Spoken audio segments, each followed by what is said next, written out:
Good afternoon to everybody who just tuned in. You're listening to Radio Gold 90.5 FM. My name is Enyona Manyajete, Ghana's finest farmer. If President Mahama has not heard the name yet, tell him to tune in to Radio Gold. There's a lady called Enyona Manyajete, aka Ghana's finest farmer. The only finest farmer in the whole of Ghana. Why won't you come and challenge me? So today we're going to be having an insightful conversation. A very insightful one. It borders around agriculture. So if you're on Facebook, you're on Twitter, you're on LinkedIn, wherever you find yourself, on YouTube, just go and look for the Ghanaian Farmer. The Ghanaian Farmer TV. We have a lot of educational content for you to watch. If you plan on going to farming this year, then you need to educate yourself. It's very key so that you will be able to get it right from the word go. And today I have in my studios the managing partner of Farmer Gobale. He's in the person of Mr. Fred Kukubor. He's a consultant in the area of agriculture, agribusiness. Just call him and he'll be there to support you.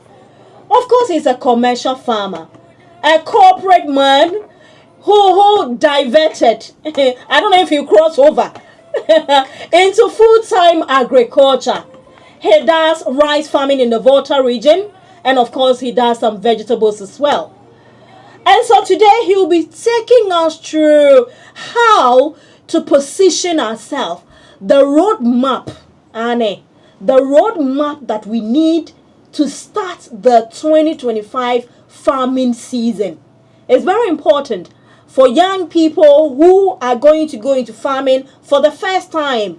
For those who have been in the farming for some time now, but are still figuring things out, navigating their way out, he would be helping you. For the diasporians, my good friends who live in abroad, who want to come down to Ghana and invest in agri, this program is for you. So you want to go on YouTube and listen as you're listening on radio. It's very important. So we're going to be talking to Mr. Fred Kukubor to tell us what should be the roadmap. First of all, what are his expectations, by the way, for the industry? And then what should be the roadmap? I'll let you in as callers to contribute, to ask questions. So, Mr. Kukubor, good afternoon to you, sir. Good afternoon to you, Enyona. You're most welcome. Thank you for having me. Thank you very much for honoring our invitation. How is Farmer Global?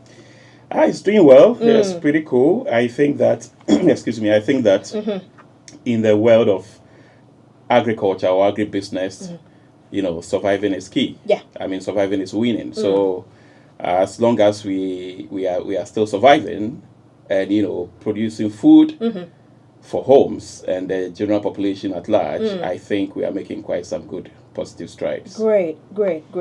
Farming, they say, is a very rewarding and significant venture. Right. However, that is without some head-ups, challenges, setbacks here and there. For you as a commercial farmer, an agribusiness consultant, how has the previous year been for you? What are your expectations for this year? Right. Thank you very much. And I think that last year has been quite a challenging one, I must say.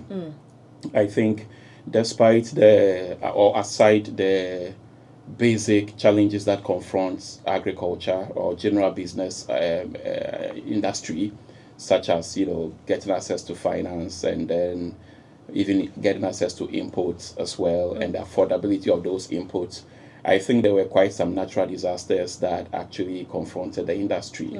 Key among them is the excessive drought we experienced last year. Yeah. That many more farmers, lost in terms of their production, particularly the smallholder farmers. And we saw what the interventions that has to be done, to sort of get them to bounce back to life in terms of their business livelihood. And so last year has been among the most challenging years for the agricultural industry, I must say. And then you'd also realize that, or you observe that the rainfall pattern indeed changed. Okay, whereas during the main crop season or the rainy season, you are expecting that the rain would actually come more. It delayed. I observed, personally, especially within the area where the areas where we operate, where I saw a lot of farms got to almost their peak production, period. So if you take maize at the point of tasseling, then it's like the rains were not coming anymore, and so you see a vast land or stretch of maize farms just succumbing to the weather drought. The drought. So the rainfall pattern changed, which actually disorganized most of the farmers too as well. And I think the cost of input was also quite expensive. It was so most farmers could not afford the cost of inputs, or they actually used or had access to limited input to use based on their financial strength. Yeah. So I would say it's been very challenging, but then also quite fulfilling, despite the challenges we faced in the sector last year. We still see some farmers out there who haven't given up. Okay. They are still going back in there to produce, even if they are producing on a much smaller scale than expected.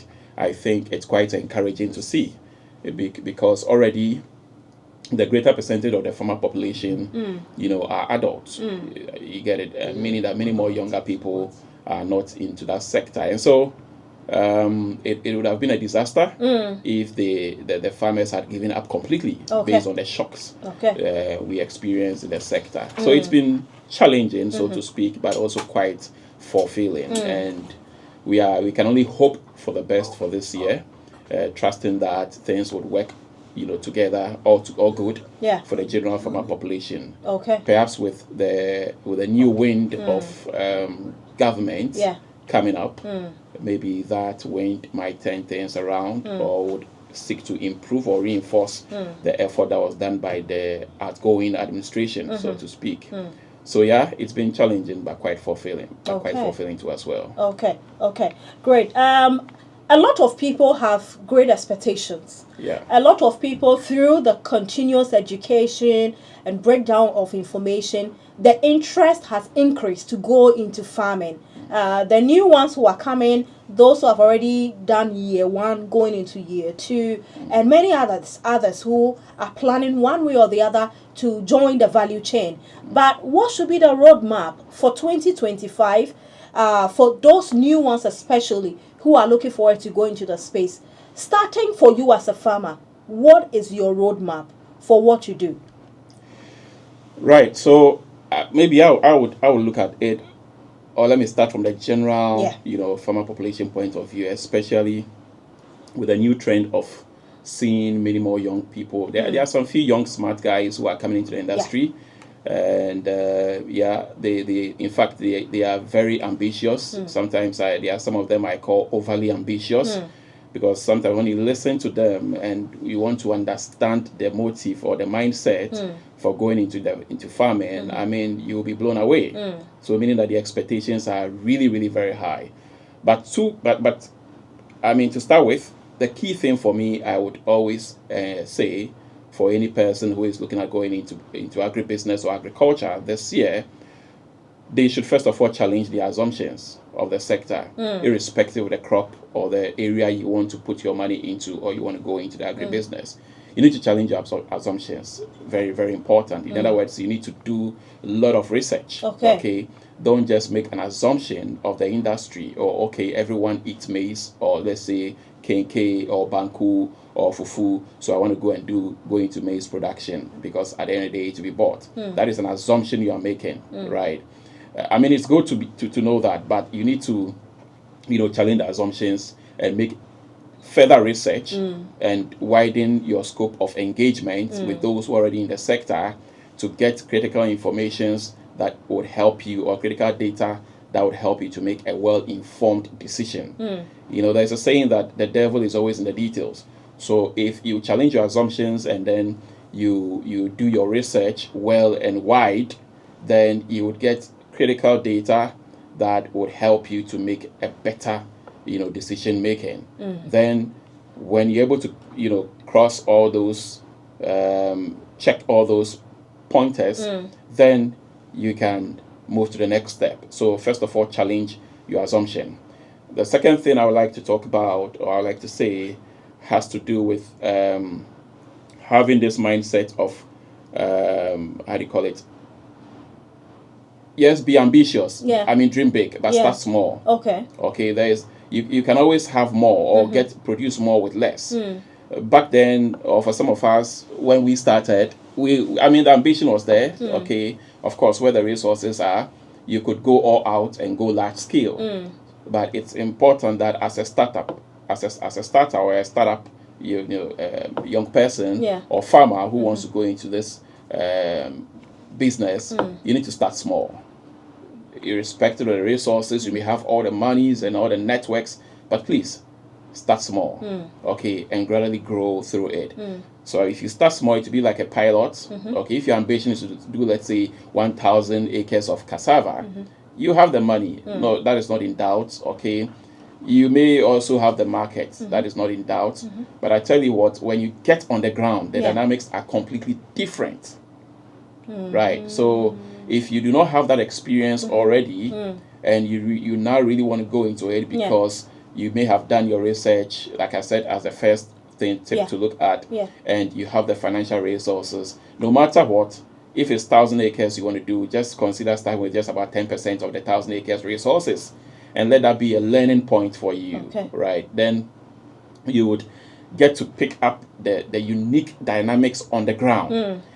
The challenges we face in the agricultural sector, even if we are all doing a monocropping, let's say we are all doing the same type of cropping, differ per jurisdiction you find yourself. Exactly. The traditional systems there would definitely confront you, and the traditional authorities or the traditional systems differ as well. So whereas maybe you go to, let's say, in the Ashanti region, you assess your land, and land authority of land is vested in the paramountcy or the traditional chiefs. In Volta region, for instance, the authority of land is vested in family heads. Are you getting it? So you can't just make a blanket decision and just go all out. You need to experience the dynamics on the ground. Certain norms over there would also confront you. I think one of our peers who was into goat farming faced a similar challenge, and he had to relocate. Are you getting? So these dynamics are there. In his case, it wasn't about lacking funds per se or lacking markets per se, but certain fundamental traditional dynamics, disrupted his production or his business, and he had to kind of start all over again. So that's why it's important, I say, that you can produce more with less. Okay. And then the third thing I would like to talk about is for you to resist being an expert. Okay. For 2025. Right. Irrespective of your skill set. Okay. Resist being an expert. In other words, open up for more learnings. Right.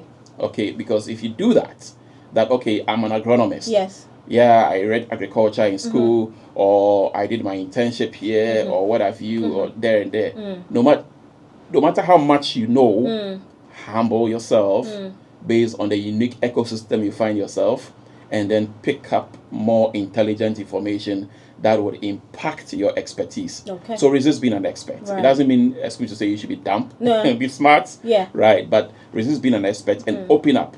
And from a personal experience, some of my greatest lessons I've picked up in this journey has come from, quote unquote, people who are basic. Common people. It didn't come from the most wide-read people, the most intelligent people you would perceive them to be.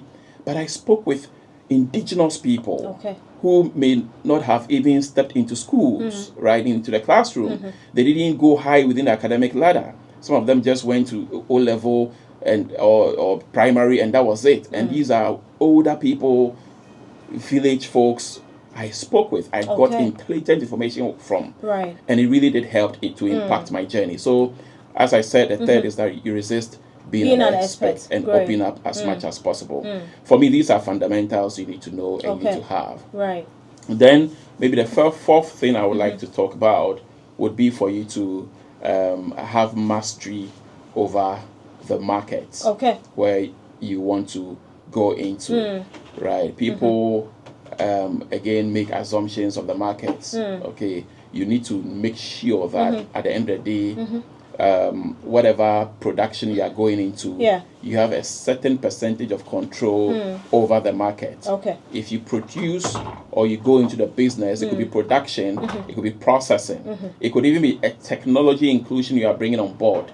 And you are thinking that, oh, the market will pick it up, the farmer folks will pick it up, the industry will pick it up. You would be making a big mistake. Okay. Make sure that you necessarily have a certain minute percentage of the market that will be willing and ready to offtake or pick your produce. Okay. Yeah. So Great. for me, these 4 fundamental things are necessary. To start with, I always say that to succeed in this industry, the first thing you need is to have control of a market. Trust me, else you might really mess up your industry or your business. So I think 2 weeks ago or 3 weeks ago, I had mentioned some of these figures, and then we touched briefly on it with Mr. Benjamin Kessie from KIC, and then Barnabas, Barnabas from HBP. But I'm going to pick some of the figures again, some of the things that feature in our daily meals. And rice, for instance, there's about $800 million is what we use to import rice into Ghana. However, when you look at tomatoes, we use about $100 million from our neighbors here, Burkina Faso. That is how much Ghana spends to go to Burkina to go and bring in tomatoes for us to consume. And then when we look at something around, let's say, poultry and meat, we also use about $400 million. This is a map or some kind of research done by Graphic Business, but they gave credit to Ghana Trade Advocacy Network. Now, as a farmer, when you hear these figures, how worrying is it? Especially with rice. Somewhere 2019, we launched a campaign that everybody jumped on it. Eat Ghana rice, do this and do that. What happened to the campaign? And what happened to the rest of the commodities? I brought some Nigerians to your farm some time ago, and they were like, Ghana, you people have big land. So what is happening? Why are you not cultivating the land? 2025, what should be the roadmap to reduce our imports? Yes, I mean, when I hear these figures, I get very disturbed, to be honest, because in terms of resources, natural resources, I don't think we are inadequate. I don't think we are so much limited. Okay, so we have what it takes to actually transform the sector as much as possible and reduce the level of importation for some of these staples or food crops, food you have mentioned. So I get really disturbed. I mean, in the Volta region, for instance, or the Southern Belt, we see most of our rivers, the Volta River, for instance, go all the way back into the sea. But, with that level of resource there, which water is a critical thing irrigation is a critical thing for farming, you would want to, or you would thought that we would tap into that resource and use and develop it the most so that we can, transform the sector, so that we can also reduce the importation that we are seeing. Rice, for instance, Ghana as a country, we consume nearly 1.3 million metric tons of rice every year. Wow. In fact, the last time I checked the data, it was the level of the importation for rice was around $500 million. I'm not too surprised that I'm hearing $800 million. And it's true, it's possible, because last year or 2 years back into last year, the rice sector, for instance, was also confronted with a lot of challenges. Okay, so that $800 million, imagine that worth of money being used to invest in the rice sector of this country. That would be a massive transformation. You get it?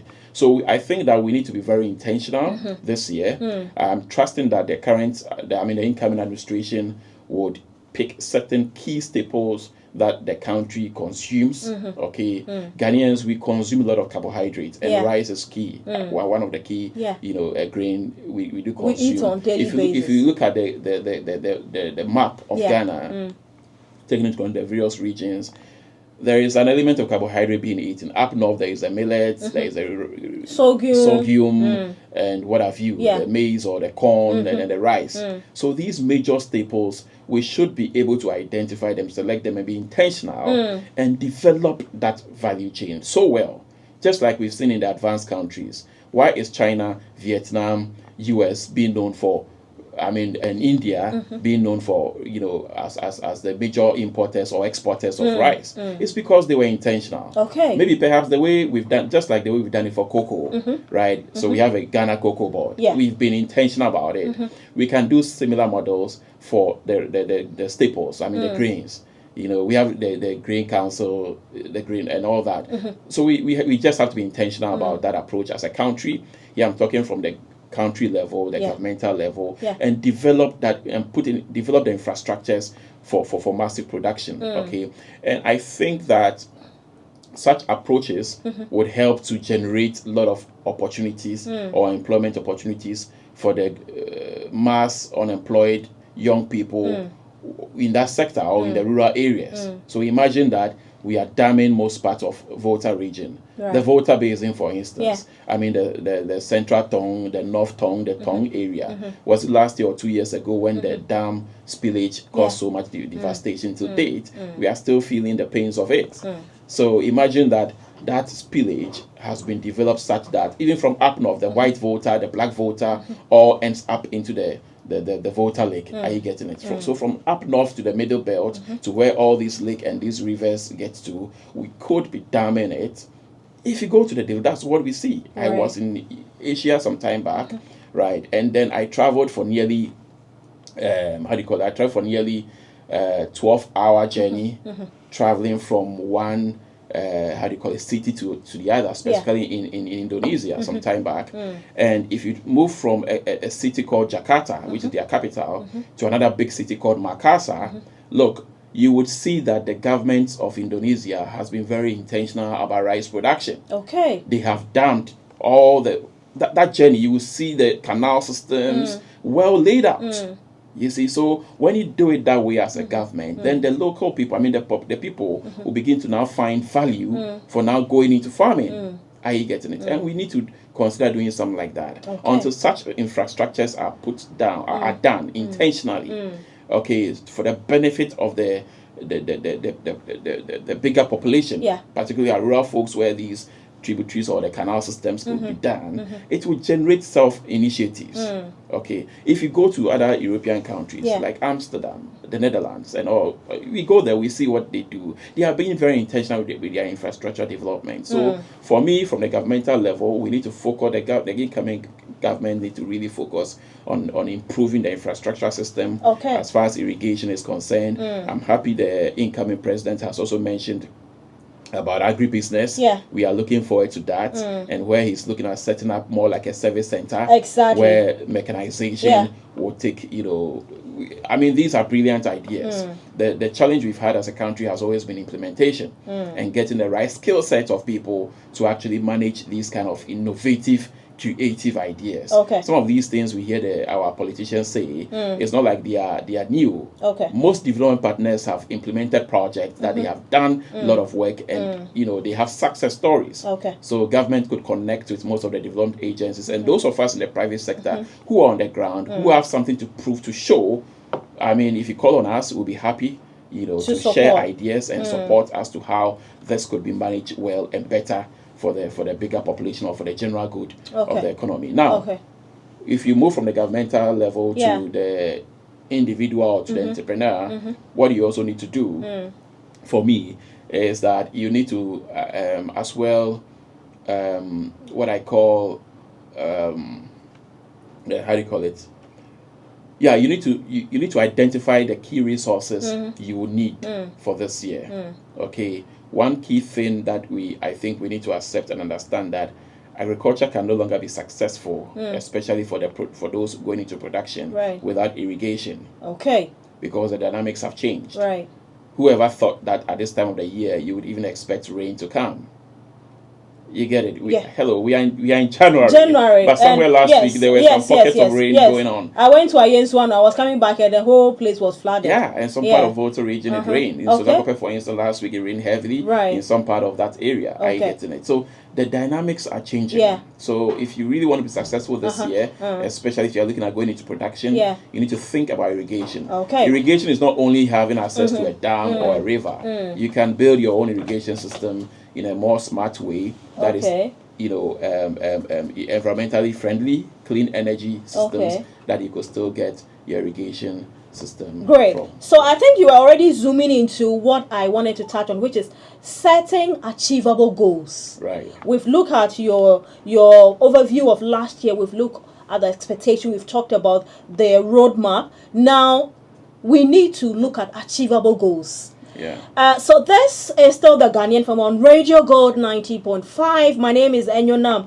Manye. Go on YouTube, on Facebook, on LinkedIn, and of course on X or Twitter. I get interactive. We are discussing the roadmap for sustainable agriculture in Ghana. Of course, we touch on how to reduce our import, because the money we are spending to import is just, unimaginable. And Mr. Fred Kukubor from Farmer Global, managing partner from Farmer Global, is helping us to break down the issues and then, put some pointers in place and see how we can navigate our way around. So for me as a young farmer, and for every other person who is out there, especially those who are in the diaspora who want to go into farming, what are these achievable goals that you would recommend we put in place, we put down, becoming agripreneurs or becoming entrepreneurs in this space, being it food production, being it farming itself, being it value addition? What should be the achievable goals? What should be the aims and objectives that we are going to, pursue the year with? Yeah, I think there are quite a lot we can talk about. So maybe I would start from, or maybe segment it into the various arenas in terms of the trade areas. Right. So if you take crops, for instance, or livestock or fisheries. But maybe let me generalize it. So first of all, you need to look at focusing on climate smart agriculture. Okay. I think we've said a lot. I've said a lot about the fact that the dynamics have changed. Yeah. And there's a new trend. You need to adopt practices that actually improve resilience to climate change. Okay. So in that case, you are looking at certain innovative approaches such as, conservation agriculture, regenerative agriculture. I mean, these are new technologies or new innovations that are climate friendly, so that you don't disrupt the ecosystem of the soil, for instance, or you don't expose your crops or your production to adverse weather condition. So you need to read wide about some of these innovative technologies that have been proposed as climate smart or climate friendly agriculture. Maybe the second thing we need to look at, from my last comment, is irrigation systems. Exactly. Which we need to invest in efficient irrigation to ensure year-round farming. Vegetables, for instance, is something that for me, I feel that where the opportunity exists or the capacity is, we should not fall short of vegetable production. You just mentioned about the level of importation. How do you call it, for tomatoes, for instance. And I feel like, come on, certain veggies like tomatoes and pepper or chili, our paposhito and all that, we should be able to produce them. We should be able to produce them. Are you getting it? But it depends on, I mean, it calls for irrigation systems like this. And we are in the, I would say we are in the dry season already. So again, then very few farmers will be able to produce vegetable because they depend solely on the rain.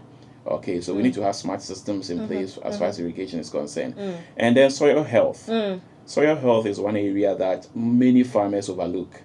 We assume that, once the soil looks dark, it's okay. It's fertile. It's fertile and you're good to go.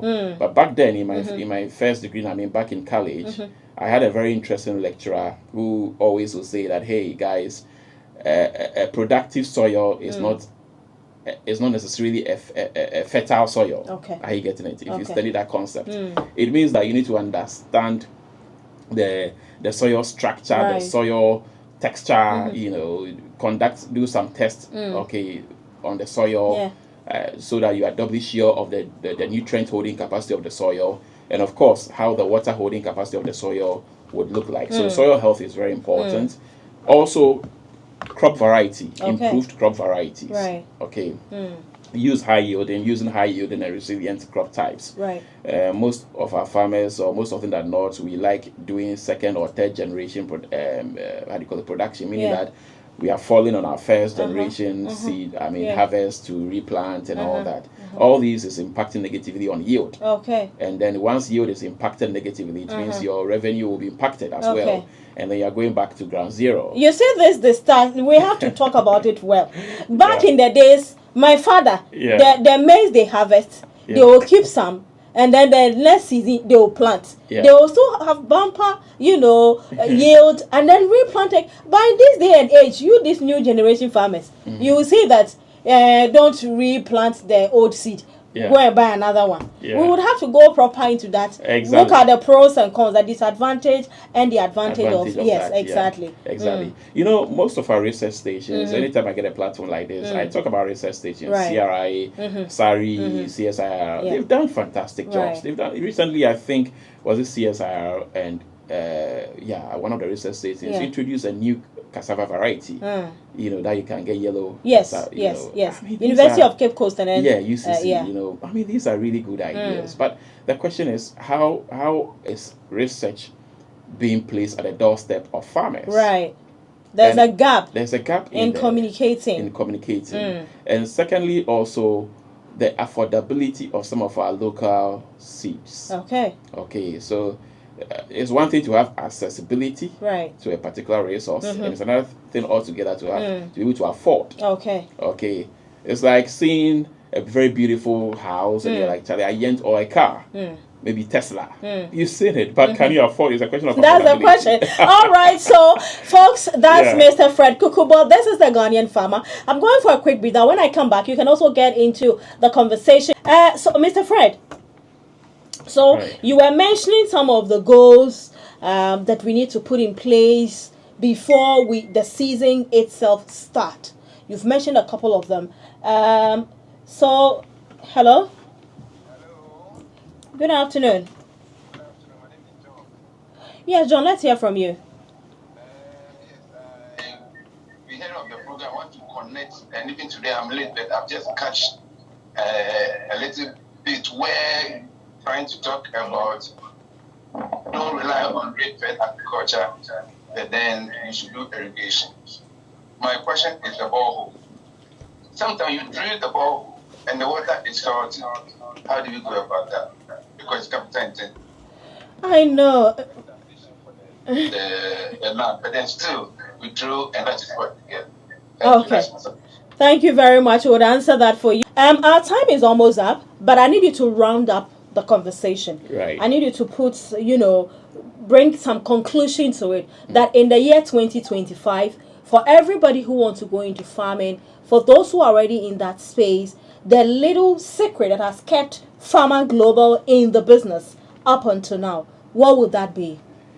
Yeah, I think that we need to transition our mindsets from a mindset of, farming. I mean, just farming to agribusiness, or transitioning. A friend of mine put it this way: transitioning from the mindset of agriculture to agribusiness. Until the element of business comes in, you are pretty much just doing a leisure. It's like a leisure work here, or you are just doing a subsistence farming just for home, right? So if you really want to have value for money, then you need to have that agribusiness mindset to actually succeed or triumph this year. This year is going to be quite challenging again. I mean, whenever there is a transition of government, it takes the incoming government some time to stabilize. Exactly. Okay, so there will be a crossover, so to speak, of the challenges, or a spillover of the challenges from 2024 into 2025, maybe to the first half of 2025. So before the incoming administration will be more stabilized, and we begin to see some iota of hope or some breather, we will still go through a bit of fires and to sharpen. So we just need to brace up and think smartly and have that agribusiness mindset and have certain level of control over the market, and more importantly, monitor your production or monitor your business. Don't be an absentee farmer. Before I entered into this, the agribusiness journey, I spoke with people who were already into it, and there was one remark that one man in Afram Plains told me. He said, look, Fred, to succeed in this business, he said, and I'm trying to requote him, he was like, your footprint, okay, would be the success of your business, meaning that you have to show up as much as possible. If you are not present with your business, forget it. I mean, you not meet your expectations, right? So don't just leave your business into the hands of people and think that, oh, I can be in Accra and all that. So it's two things. Right. It's either you have the expertise or the competency, okay, to do the job, and show up, be there and do the job, or you know where to get the competence to get the job done for you. Even that, you need to put in a lot of measures to monitor. In today's day and age, technology is really big. It's a buzzing word now, right? So you can take advantage of technology to aid you to monitor and put in place smart systems or devices that can give you up-to-date information of how your business is faring. If you are into, let's say, equipment rental for the agricultural sector, you can how do you call it, GPS, put a GPS, SIM to track all your fleet of equipment or vehicles or equipment like your tractors, your combine harvesters or threshers. I mean, anything that is mechanical, you can track it actually. And from your phone, a smart device, you can get to see the rate of work done, the journey, the rate of work done, and the size and all that. Okay, so technology inclusion has to really be also very key. So as I indicated, in summary, I would say that the success of your farm enterprise or your agribusiness is your footprint. Okay. Secondly, have an agribusiness mindset. Right. In other words, shifting from the agriculture mindset to agribusiness mindset. Like Dr. President Mahama said. Yeah, exactly. And then thirdly, technology inclusion. Right. And then let me also say this. You don't necessarily have to be an agronomist or to read agriculture in a university or training college or wherever in order to get into the business. You can come in just the way you are as a novice a novice with your unique expertise. Look, and when you came into the scene with this Ghanaian farmer, drive, I mean, we have all benefited. Are you getting it? Yeah. I'm not too sure if you read agriculture. I know you're a journalist. No. But there are wealth of knowledge and exposures you have now that you are even better placed to equally better placed to advise someone who wants to go into agriculture. So you can come in with that unique expertise. If you are IT savvy, come in with it. We are calling on you. If you think you have a certain wild marketing skill, please come in with it. Right. Okay. If you're a good transport person or organizer, whatever they call it, come in with it. Welder, come in with it. The market is big. Okay. Agriculture is doing so well in developed countries. I mean, the Europe, the Asia, simply because there is a bouquet of different unique skill sets that have come together to make it work, including the financial institutions. Okay. You might be a financial expert. Come in with it. Build a system. Propose it to the industry. Okay. QuickBooks and all that for accounting systems, unique for agriculture. Right. Something similar to like that. And I'm telling you, if you challenge your assumptions and do your research and you connect with the stakeholders, they would buy into that unique idea and you get a job. Be a job creator and not a job hunter. The agricultural sector is wide and big. Thank you. That's it. That's what I've been waiting for. Be a job creator and not a job seeker. If you're an IT person, think of how you can, introduce your IT into the agriculture business. If you're an investment banker, you are a corporate person,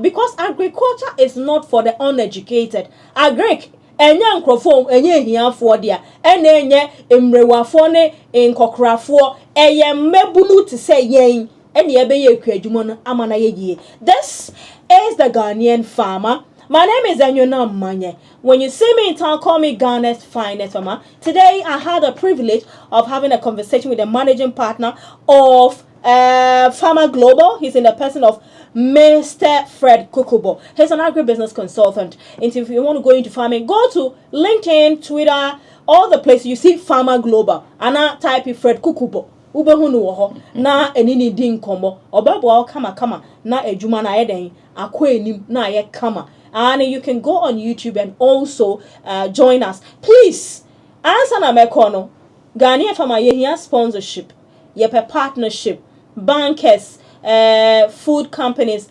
feed people, Muamuton feed, fertilizer, seed, come and be a partner on this program. So pesa won't sponsor yena. Ubetimi afre 0553 048331 055 0554 830431. I'll take it again 0554 830431. Frame so pesa wonya sponsor dia wuye bia so wutonsuo dia wuye bia bra na be kan ye ho na Radio Gold ye ma ye time ni bin kan because ye time ni swa na ye ndi nkomo ne ma ne che afen so ye kan sa Radio Gold ni Ghanaian farmer ye be agritourism. Mr. Fred Kukubor say wo kon ne farmer or be 100 acres 200 acres or ye emu or ye vegetables mamene wonko na ko hu Fred Kukubor face to face question bi ebisane bi nti say wo pese woni ye be ko sa agritourism na so wonko sua de wonko hu de omoye bi so mo question no yiwa no on kire okwan a wo fa so obedu mpempensuwe wo betimi a friend number ya me free ya 0554 830431 ye be ma o t-shirt ye be ma eyi ye kan say we a ye de numu nsuo diary a wo be trotro mu eduane ani ye be didi atena ye condition bas mi yakosua de wo fom na ya samba frame na ye ne wo entu sa na mo no na yen travel around the country yen ko hu ekuafo ni edwuma pa omo ye want me kan ene ye woni da sende bye bye.